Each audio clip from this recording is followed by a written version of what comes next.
بسم اللہ الرحمن الرحیم۔ حالات کے موافق اپنی حالت درست رکھو۔ امام ابو حنیفہ رحمۃ اللہ علیہ نے بوسیدہ اور پرانے کپڑوں میں ملبوس ایک شخص کو اپنی مجلس میں دیکھا تو فرمایا، یہ جائے نماز اٹھاؤ، اس کے نیچے جو کچھ رکھا ہے لے لو، یہ سب تمہارا ہے۔ اس نے جائے نماز کو اٹھایا تو حیران رہ گیا، جائے نماز کے نیچے 1000 درہم پڑے تھے۔ امام ابو حنیفہ رحمۃ اللہ علیہ نے فرمایا، یہ سب لے جاؤ اور اس سے اپنی حالت درست کرو۔ وہ شخص کہنے لگا، حضرت میں تو مالدار آدمی ہوں، اللہ نے مجھے بہت سی نعمتیں دی ہیں، مجھے ان دراہم کی ضرورت نہیں۔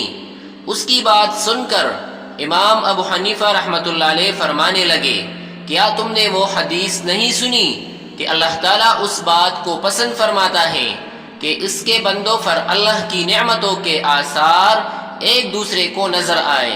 تمہیں چاہیے کہ اپنی حالت ٹھیک رکھو تاکہ تمہیں دیکھ کر تمہارا کوئی دوست غمزدہ نہ ہو۔